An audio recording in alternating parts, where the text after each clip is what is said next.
오늘 우리에게 주신 하나님의 말씀은 마태복음 9장 18절부터 26절 말씀입니다. 우리 다 같이 한 목소리로 읽습니다. 예수께서 이 말씀을 하실 때 한 직원이 와서 절하고 가로되 내 딸이 방장 죽었사오나 오셔서 그 몸에 손을 얹으소서 그러면 살겠나이다 하니 예수께서 일어나 따라가심에 제자들도 가더니 12해를 혈루증으로 앓는 여자가 예수의 뒤로 와서 그 겉옷가를 만지니 이는 제 마음에 그 겉옷만 만져도 구원을 받겠다 함이라. 예수께서 돌이켜 그를 보시며 가라사대 딸아 안심하라 내 믿음이 너를 구원하였다 하시니 여자가 그 시로 구원을 받으니라.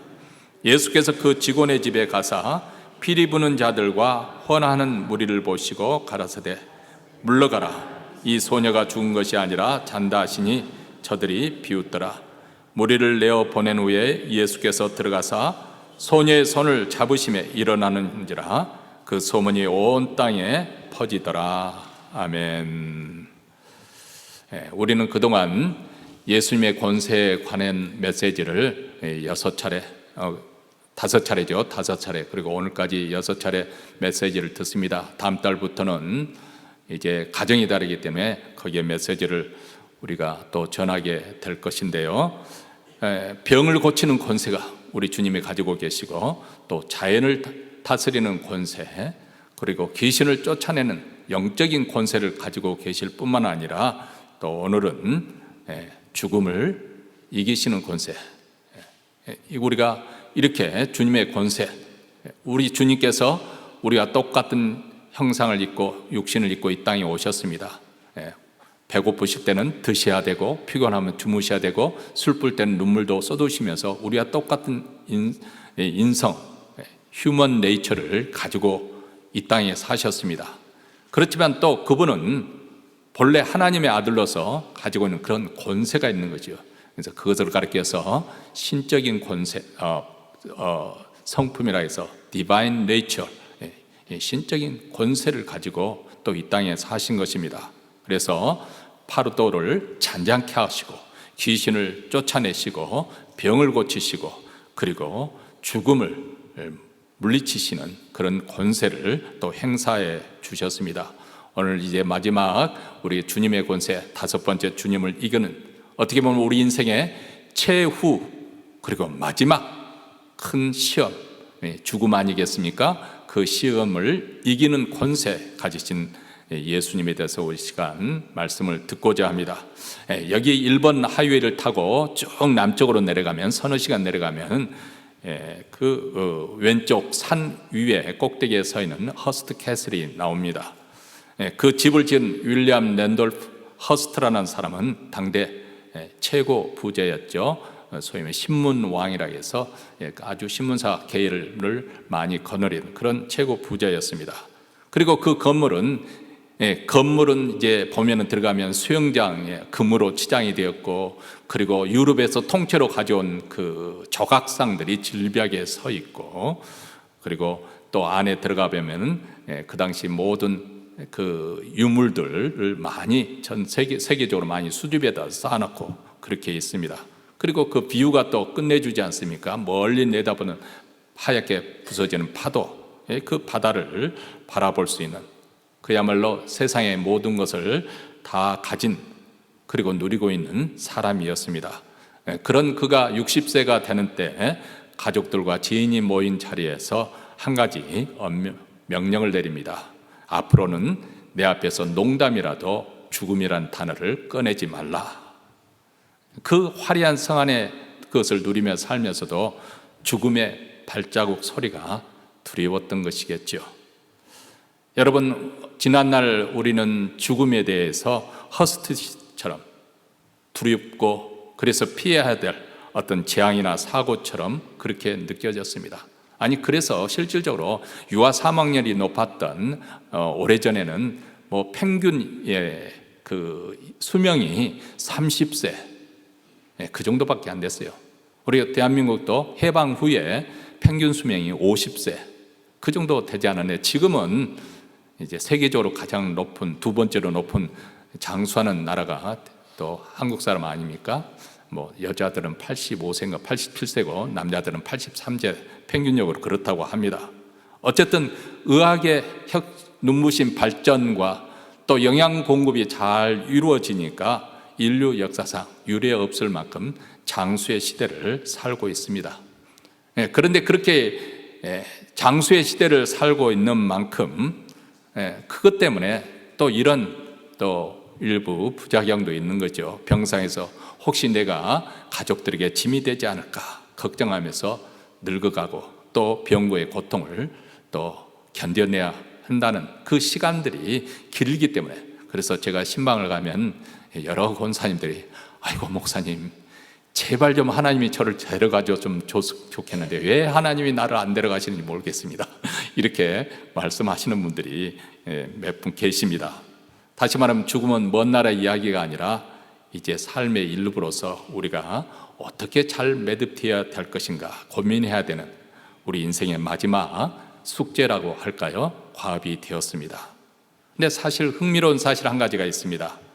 죽음을 입 밖에도 못 내게 했던 허스트 씨는 임종의 순간에 극도의 공포 속에서 몸부림침을 떠났다고 그렇게 알려졌습니다. 그런데 이와 대조적으로 마케도니아 왕이었던 알렉산더 대왕의 아버지였던 필립 2세는 매일 아침 신하들에게 폐하 죽음을 기억하십시오 하고 문안 인사를 하도록 그렇게 내렸다고 합니다. 지혜로운 사람은 어떤 사람일까?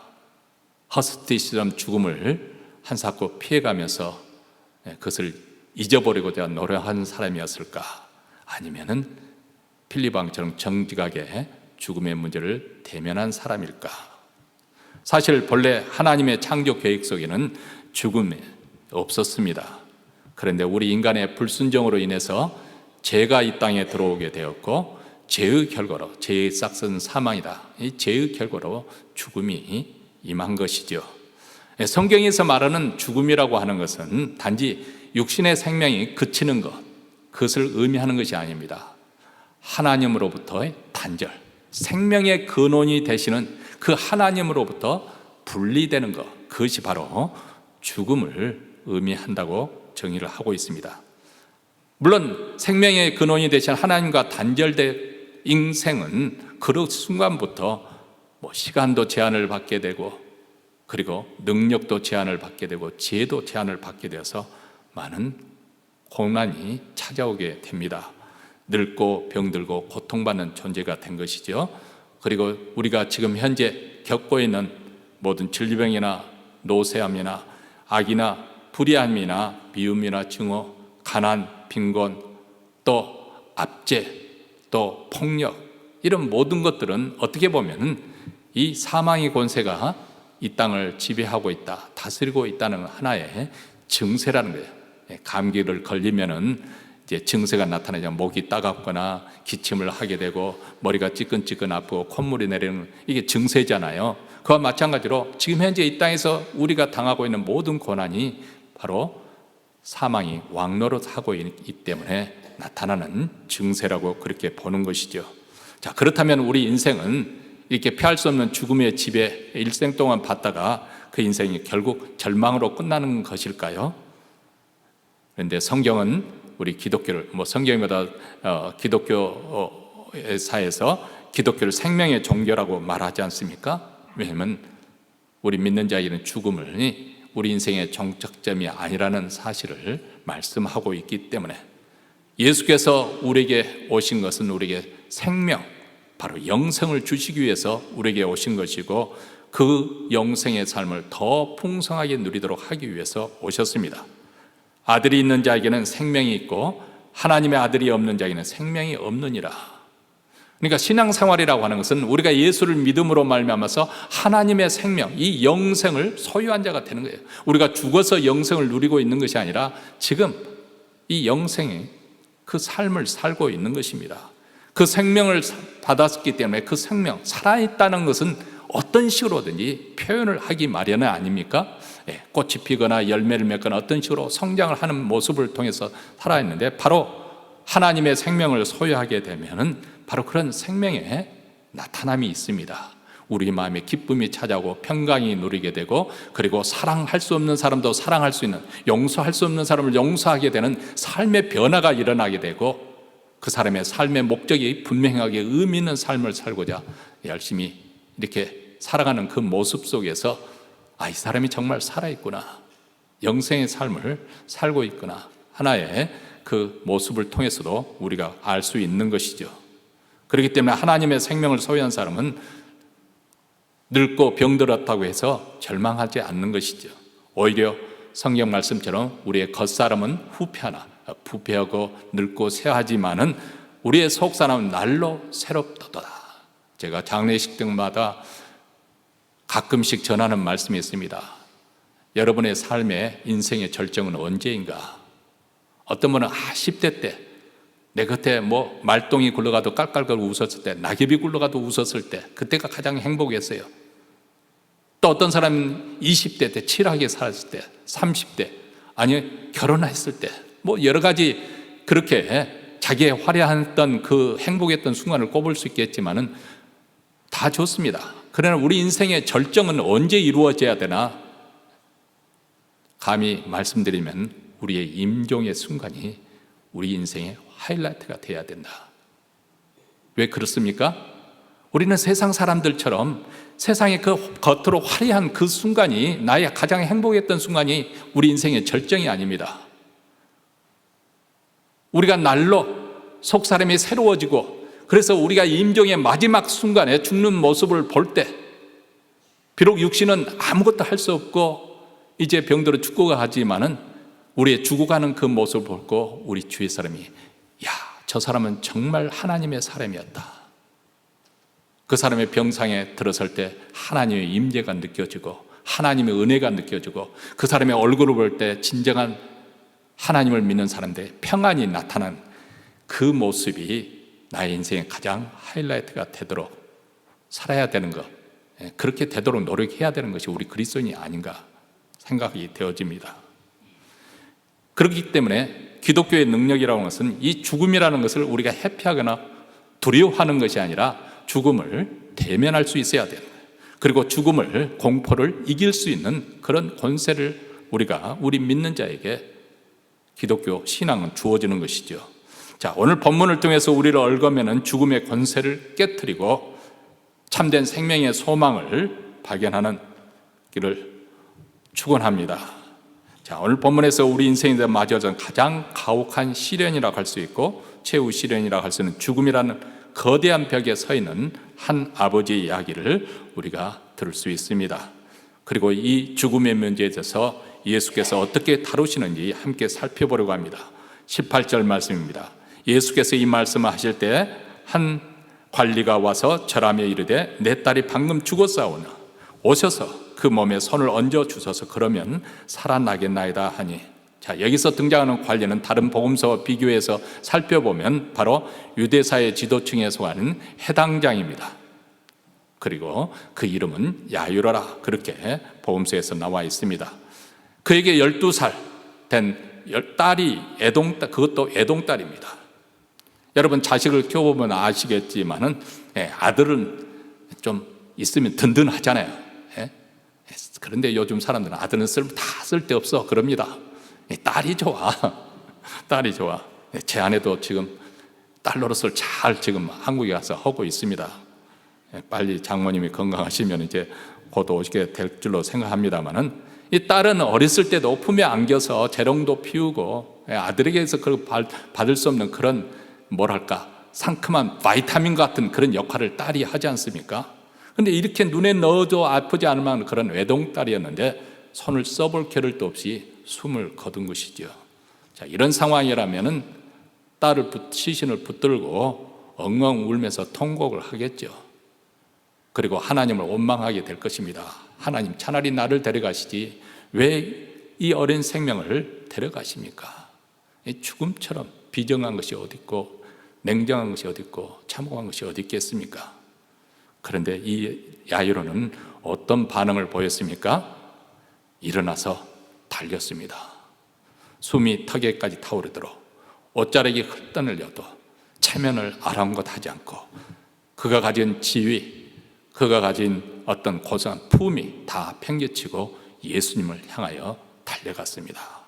그리고 숨을 몰아쉬며 예수님께 나가서 그 발 아래 엎드렸습니다. 내 딸이 방금 죽었사오니 오셔서 그 몸에 손을 얹어 주시면 그러면 살아나겠나이다 하고 간구합니다. 이것은 기도가 아니라 절규에 가까운 소리겠지요. 이 간구 속에 비록 숨은 멎었지만은 우리 주님이 손을 얹어주시면 죽음의 권세도 물러나갈 것이라는, 물러설 것이라는 그런 믿음의 고백이 들어있지 않습니까? 그래서 우리 주님께서 야이로와 함께 제자들과 함께 그의 집을 향하는데요, 급히 서둘러서 가는데 12의 혈류증을 앓는 여인이 등장을 합니다. 이 여인이 뒤에 와서 살며시 예수님의 옷자락을 붙잡고 그리고 즉각 치유되는 그런 사건이 일어납니다. 그래도 예수님이 그냥 병이 고쳐짐을 받았으니까 그냥 가도 되는데 예수님께서 굳이 돌아보면서 누가 내 옷자락을 잡으냐 이렇게 물어보면서 결국 그 여인인 줄 알고 예수님께서 딸아 내 믿음이 너를 구원하였느니라 하고 돌려본. 여러분 곁에 보고 있던 이 야이로가 물론 그 여인이 고침받는 것도 기뻐할 일이지만 지금 얼마나 마음이 급했겠어요. 속이 까맣게 타들어가는 그런 상황이 아닙니까? 주님 이게 더 중요합니까? 지금 내 딸은 지금 죽었는데.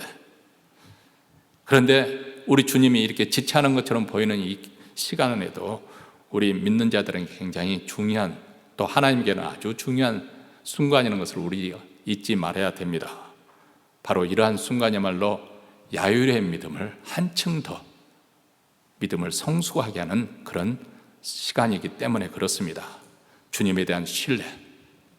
이렇게 시간이 지나가고 점점 이제 가능성이 없어져가는 그런 순간에도 여전히 주님을 신뢰할 수 있겠는가? 믿음은 빨리 응답할 때 하나님께서 우리에게 즉각 직접 응답하신다면 사실 어떤 의미에서는 믿음이 무슨 소용이 있겠어요? 그렇죠? 필요가 없죠. 바로 응답해 주시는데. 근데 믿음이라는 그 존재 자체가 언제 발휘가 되고 언제 필요한 것인가? 우리 주님이 침묵하시는 거예요. 기도를 드려도 응답하지 않는 거예요. 바로 그럴 때만으로 우리가 믿음이 필요한 거 아니겠어요? 여전히 하나님을 의지하고 있느냐?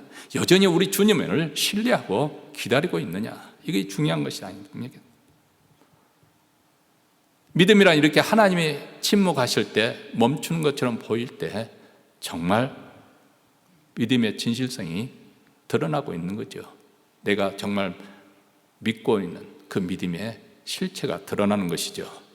어쨌든 집에 도착해 보니까 이미 장례 절차가 시작되었습니다. 그 당시 유대 풍습대로 죽으면은 피리 부는 자들과 호곡하는 자들이 와서 통곡을 하면서 곡을 하면서 그렇게 하는데 이미 죽은 것으로 확정하고 그렇게 통곡 소리가 집안에 가득 차 있었습니다. 그런데 주님께서 그들에게 말씀합니다. 물러가라, 이 소녀는 죽은 것이 아니라 잔다, 이렇게 말합니다. 사람들이 들을 때는 얼마나 황당무계하겠습니까? 사람들이 비웃습니다. 당신이 아무리 기적을 행하는 선지자를 할지라도 이제 와서 뭘 어떻게 하겠어? 너무 늦었습니다. 이제 아무 소용이 없습니다. 죽음 앞에 당신이 뭘 할 수 있겠습니까? 우리도 우리 주변에서 이런 소리를 흔히 자주 듣습니다. 이젠 늦었다. 이제 끝이다. 더 이상 방법이 없다. 자, 이 순간 야이로는 선택을 해야 됩니다. 사람들의 말을 들을 것인가? 아니면 주님의 말씀을 들을 것인가? 여러분이라면 어떤 쪽을 붙들겠습니까? 사실 우리 믿음은 이미 조금 전에 말한 것처럼 기다리는 그 순간에 믿음이 발휘되어야 된다는 것을 말씀드렸지만 믿음은 또 이런 선택의 기로 속에서 나타나는 것이지요. 어느 쪽을 선택할 것인가? 이렇게 모두가 죽음을 확신하고 절망의 통곡을 터뜨리고 있을 때 우리 주님은 이 소녀가 죽은 것이 아니라 잔다 이렇게 선언하십니다. 사람들이 참 의아하게 생각합니다. 이미 숨을 멎은 이 소녀를 두고 자고 있다니까 정말 현실을 모르는 소리처럼 들렸을 것입니다. 세상의 눈으로 볼 때는 죽음이라는 것은 마침표죠. 그렇죠? 그래도 아무리 중한 병이라도 살아있을 때는 우리가 신뢰할 만한 그런 소망을 가지고 우리가 도전을 해봅니다. 마지막까지 우리가 도전을 하지만은, 그러나 의사의 입에서 죽었다는 선언이 나오면은 그 다음에는 절망이고 포기고 체념입니다. 이것이 우리 인간이 가지고 있는, 우리가 배워왔던, 우리가 또 경험했던 인식의 한계입니다. 죽음 너머를 보지 못하는 것이죠. 그런데 기독교의 신앙 진정은 어디에 있는 것일까요? 그것은 내 경험의 한계를, 내 이성의 한계를 뛰어넘어서 창조주 하나님의 시선으로, 그 관점에서 바라보는 것. 하나님은 내가 아는 좁은 세계에 묶여있는, 갇혀있는 분이 아니십니다. 그분은 우주 만물을 창조하신 분이시죠. 그리고 인간의 생사화복을 주관하시는 분이에요. 살아있는 것뿐만 아니라 죽은 그 자에게도 우리 하나님은 주관하시는 분이시네요. 우리의 상상과 이성을 뛰어넘는 분이세요. 그렇기 때문에 오늘 말씀 25절로 다시 돌아가 보면, 이제 예수님께서 방으로 들어가세요. 사람들은 다 조용해졌습니다. 정경만이 흐르고 있습니다. 근데 예수님께서 그 소녀의 손을 잡고 말씀하십니다. 소녀여, 일어나라. 달리다 쿰. 이렇게 말씀하시니까 소녀가 눈을 뜨고 일어납니다. 이제야 제자들이 이해할 수 있겠죠. 소녀가 죽은 것이 아니라 잔다. 주님께 죽음은 끝이 아니라는 거예요. 우리가 밤에 잠들 때 이것이 내 생의 끝이다 그렇게 생각하고 잠자는 사람은 없겠지요. 그렇게 해서 세상 떠나는 분도 가끔 있습니다만, 그렇게 생각하고 잠자리에 드는 사람은 없습니다. 이와 마찬가지로 하나님에 의해서 죽음이란 무엇이냐? 아침이 있는 밤으로 보는 거예요. 밤이 지난 다음 아침이 찾아오듯이. 사랑하는 성도 여러분, 우리가 인생의 한계에 서서 몸이 예전 같지 않고 죽음의 그림자가 짙게 드리워졌을 때 우리는 주님의 음성을 기억해야 됩니다. 죽은 것이 아니라 잔다. 세상은 우리 노년의 쇠약함과 죽음을 보고 끝이라고 말하고 있지만, 우리 주님은 우리가 잠시 뒤에 깨어나 영광의 아침을 맞이할 잠을 자고 있다. 이것이 바로 신앙에서 말해 주는 죽음에 대한 말씀입니다. 이 약속의 말씀을 믿을 때 우리는 죽음의 공포를 이길 수가 있는 것이고, 또 오늘 하루를 생명 있게 살아갈 수가 있습니다. 이 생명의 주님을 온전히 신뢰할 수 있는 우리 모두가 되시기를 주의 이름으로 축원합니다. 자, 오늘 본문에 보면 예수님께서 방금 숨을 거둔 12살 소녀를 마치 산자를 잠에서 깨우듯이 일으켜 세우지 않습니까? 성경에 보면은 이러한 일들이 반복해서 나오고 있고, 이거를 증언해 주고 있습니다. 가령 누가복음 7장으로 가보면은 상해에 실려 나가던 나인성 가부의 아들을 향해서 청년아 일어나라 했을 때 청년이 이제 매장을 하러 가는 길인데 그 죽었던 청년이 일어나 앉습니다. 요한복음 11장에 보면 죽은 지 나흘이나 되어서 이미 무덤에 갇혀 있어서 부패해버린, 시신이 부패하고 있는 그 나사로, 죽은 나사로를 향해서 나사로야 나오너라 우리 주님께서 명령할 때 죽은 나사로가 배 동현대로 나왔습니다. 자, 복음서가 왜 이 사건들을 이렇게 자세히 기록하고 있겠는가?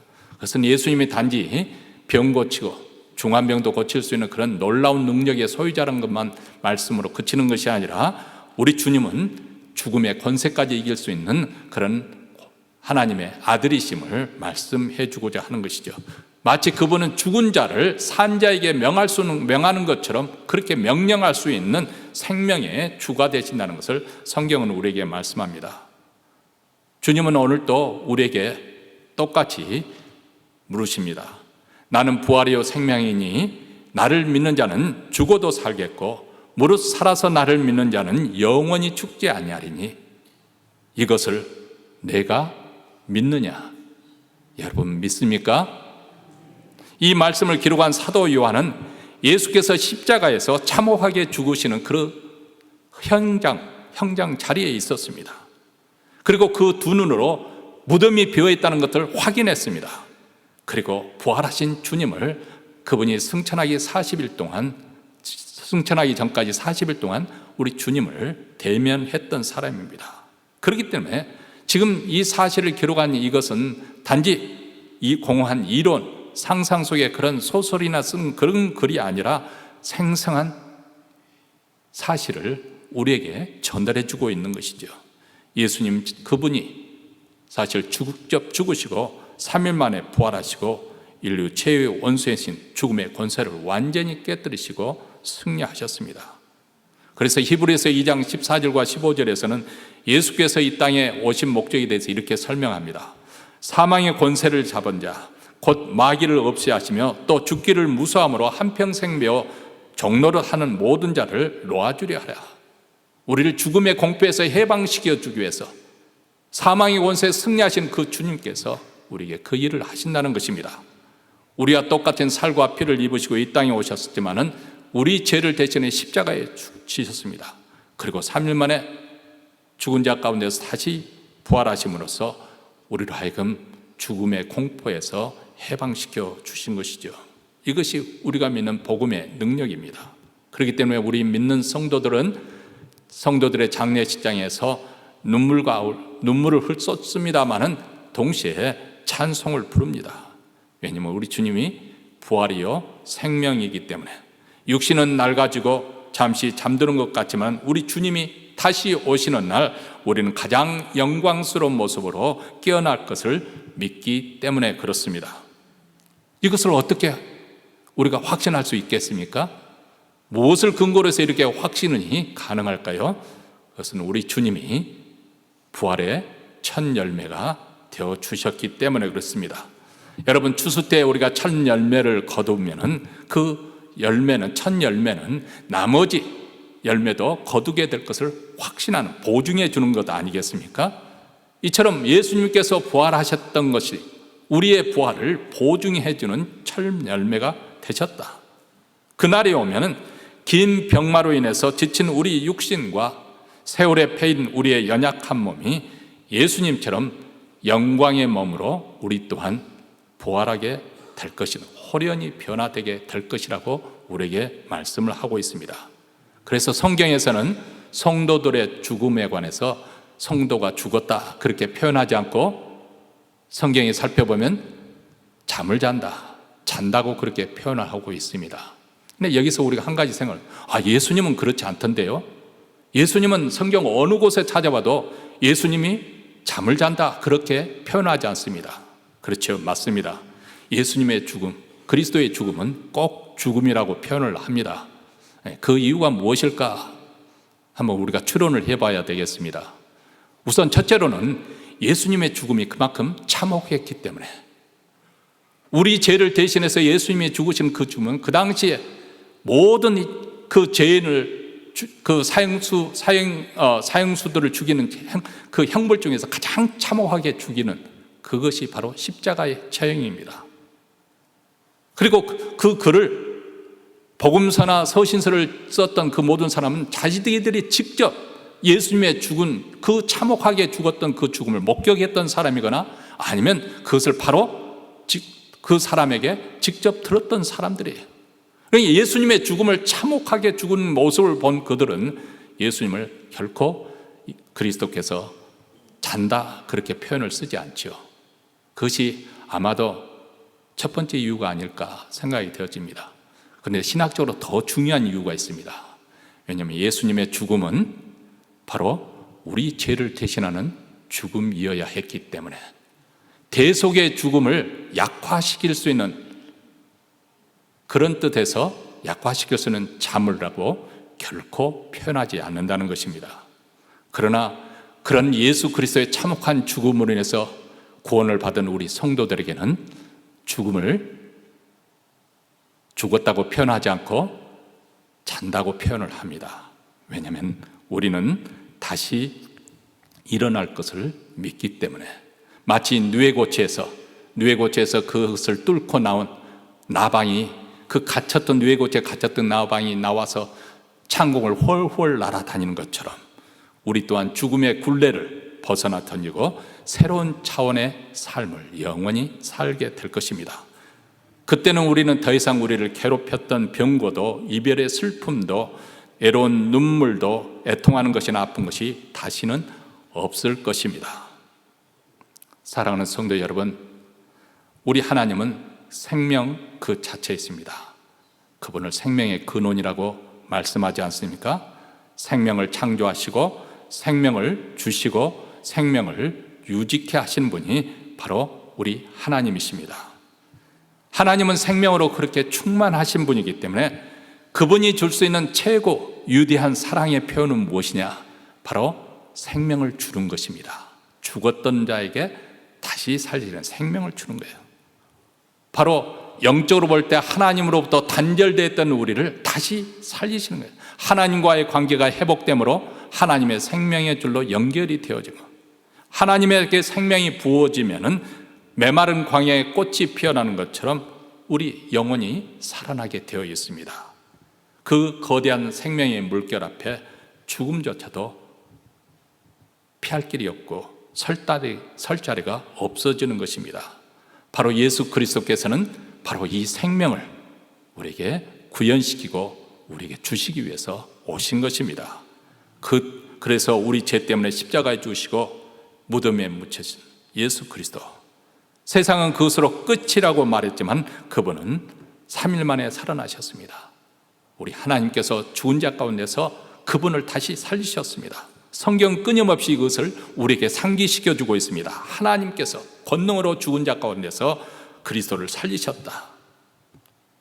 바로 이 승리가 저와 여러분 안에도 우리의 것이 된다는 것이죠. 왜냐하면 바로 그 하나님의 생명이 예수 그리스도로 말미암아 우리 안에서도 동일하게 역사하고 있기 때문에, 예수를 믿는 자에게 바로 이 영생에 주어져 있기 때문에, 물론 지금 현재 아침에 일어나면 저절로 아이고고 하고 하면서 몸의 고통으로 인해서 나도 모르게 비명을 지르는 그런 분들도 계실 거예요.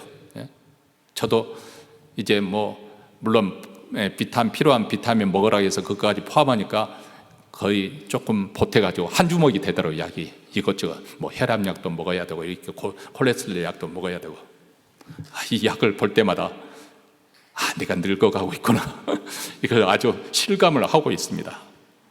또 거울 속에 비친 자신의 모습을 보고 어떻습니까? 낯설게 느껴지고 이제 나도 다 살았구나 싶으시겠죠? 세상에서는 그것을 쇠퇴라고 합니다. 육신이 쇠퇴간다. 맞습니다. 그런데 오늘 말씀을 보고 우리 주님의 말씀을 통해서 우리가 다시 한번 해석해 보면 영광의 아침을 맞이하기 위해서 잠자리에 드는 준비를 지금 해가고 있는 중이에요. 나이 드신 분들 저를 포함해서 우리가 지금 잠자리를 준비하고 있습니다. 잠든 아이를 깨우는 어머니의 손길처럼 우리가 죽었다 할지라도 머지않아서 우리 주님께서 오셔서 우리 손을 잡고 말씀하실 것입니다. 얘야 일어나라, 밝은 아침이 왔단다. 여러분, 우리 인생의 마지막 순간이 된다 할지라도 우리 주님이 함께 하신다면, 우리 주님의 생명이 함께 하기 때문에 우리는 죽어도 영원히 살게 될 것이고, 살아도 우리가 살아있을 때 우리 주님이 다시 오신다고 한다면 우리 몸은 또 영원히 살게 될 줄로 믿습니다. 이러한 신앙의 안목으로 하면은 우리가 죽음의 공포를 이겨낼 수가 있어요. 우리가 그런 죽음의 공포가 전혀 느껴지지 않는다 하면 거짓말이겠죠. 그러나 그런 공포가 왔더라도 이런 신앙의 각도에서 죽음을 해석하게 되면 우리가 담대함을 얻게 됩니다. 우리 인생의 쇠하감, 병듦, 늙어감, 이 너머에는 찬란한 그 천국, 영광의 천국이 우리를 기다리고 있는, 그것을 소망하는 신앙에게는 바로 이런 죽음의 정세들을 너끈히 이겨내고 하나님 주신 생명으로 우리가 살아갈 줄로 믿습니다. 그래서 우리 모두 다 우리 임종의 자리에 섰을 때, 저 사람은 정말 하나님의 사람이었다, 정말 저분을 보니까 하나님의 살아계신 것을 알 수 있겠다, 믿을 수 있겠다, 그분이 믿는 하나님 나도 믿고 싶다, 이런 신앙 간증을 통해서 우리 인생의 하이라이트가 되어 절정이 이루는 그런 축복된 인생이 되시기를 주의 이름으로 축원합니다. 기도하시겠습니다.